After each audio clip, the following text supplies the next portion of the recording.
Jeffrey Smith looks like any other normal 23-year-old, but he is the world's only sufferer of Funtmanstein Syndrome.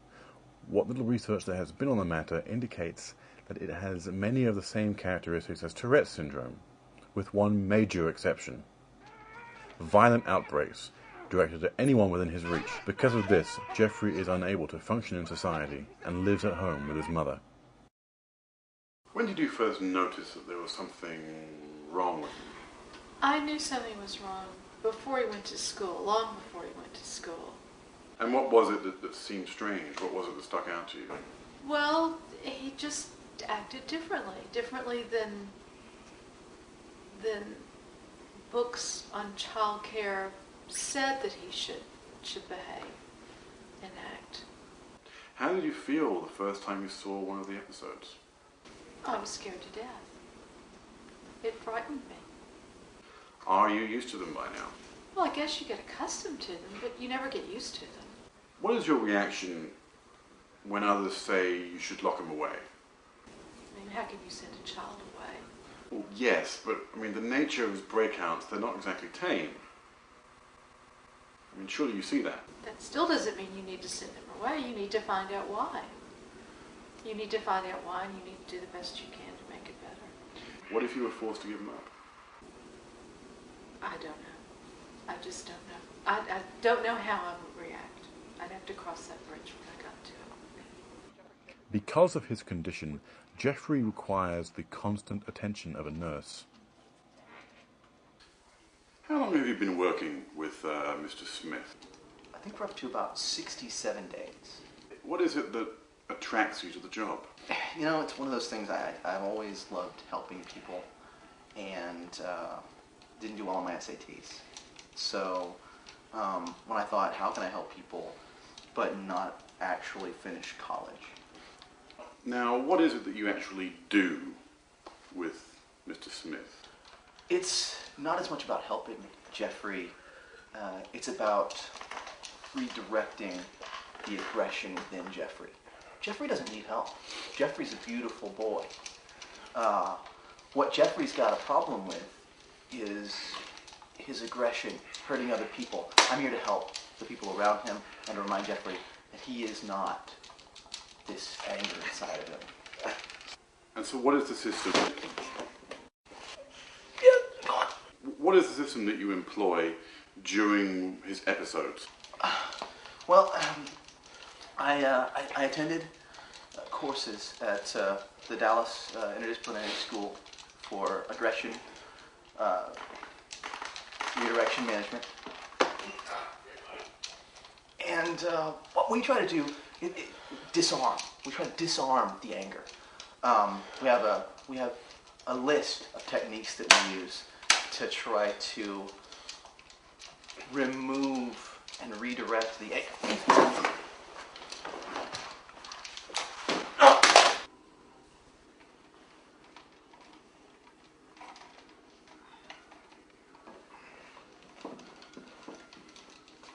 How much time do you spend a day with Mr. Smith? I don't know anymore.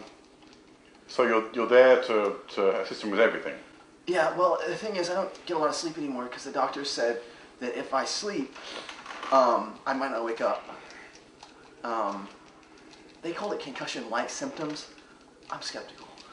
If this looks and sounds suspicious, that's because it is. There is no research whatsoever that Dr.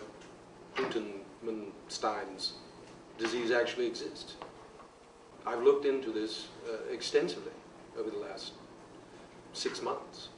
The insurance company, Medicaid, government cite a report done by a Dr. Stein. I'm not in the business of not believing in what the government says. Frankly, I'm simply a research scientist. But as such, I can assure you that there is absolutely no connection whatsoever between Tourette syndrome, as this Dr. Stein claims, no relation between Tourette syndrome and this made-up disease. None. No neurological connection whatsoever. How could this happen? Any idiot with a degree, I'm not even actually sure he has a degree, but they can manipulate, shall we say, their system in order to, I don't want to get myself in trouble. I honestly don't. But pockets are being lined here. That's all I'm going to say. And clearly, because, again, this disease does not exist. Therefore, it cannot or should not be paid by an insurance company. Why would an insurance company pay money for a disease that does not exist, the treatment of a disease that does not exist? We asked that question of Jeremy Figgleton. He approved Jeffrey's insurance policy. Your agency has come under a lot of fire for providing health care to Mr. Smith. You know, I'm going to stop you right there. You know, in this job, you get so many people, so many organizations that come in and are angry at us for not providing health care to these people. And I find it interesting that now you people come in and you're turning this around on us and you're making us out to be the bad guys. We're kind of in between a rock and a hard place here. Regardless of what we do, regardless of what I do in this job, I'm always going to have people coming in being unhappy with the job that I'm doing. So I put that back to you. Well, yes, but he is quite capable of feeding himself and clothing himself.